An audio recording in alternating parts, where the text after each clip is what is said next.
Welcome back to Channel Sport this morning. Home stretch now. We have to look at the papers. We'll start with the Sporting Life. And, yeah, this one is very topical at the moment. I had 2018 AFCON qualifiers. Eagles a big challenge. That's according to the new coach of Bafana, Stuart Baxter.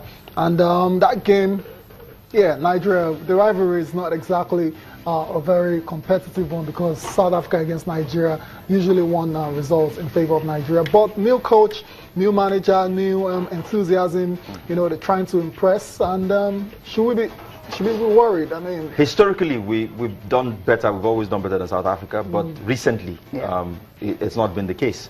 And I'll tell you why. South Africans play a pattern of football that means that Nigeria doesn't have a lot of the ball when we play against them. And Nigeria is not a team that knows what to do without the ball. If you watch the PSL, the Premier Soccer League in South Africa, you will find that what the South Africans have done essentially since 2010 is to pretty much institute a philosophy by which virtually all South African teams play. Short passing, great movement. Watch Mamelodi Sundowns, who were CAF Champions League winners last season. That's how they play football. Watch Orlando Pirates, that's how they play football. Kaizer Chiefs, that's how they play football. Cape Town City, all of them play exactly the same way. And all of their stars in the national team play at home. So when they come to the national team, it is not difficult to get them ticking. Remember, the last coach, Sheikh Mashaba, wasn't fired because of poor performance. No. He was fired for other things. Exactly. So that tells you that this team is not one that was suffering a crisis of confidence. It is one that has just had a manager change because he, messed up, discipline, with his discipline, off the field. Off the pitch. And there's no greater incentive to the average South African than doing better than Nigeria. We must understand that. So it's going to be a very difficult game because they know how to play. They can play football. They put the ball on the floor, knock it around, great movement, great passing, fluency, fluidity.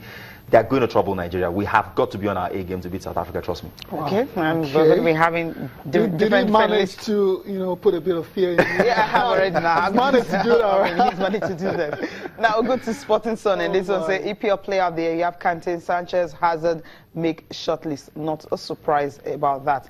And Red Devils to shatter £1 billion barrier. And a follow-up to that is Real Madrid wants 120 million euros for Gareth Bale. And we know who actually eyeing them happens to be Manchester United eyeing him. And Moyes has decided to unleash kids on Gunners, so just give them the top four already.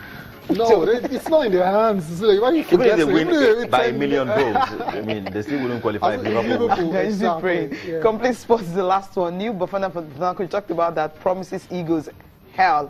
Okay, it will be eager to play again after over 110 minutes of no show.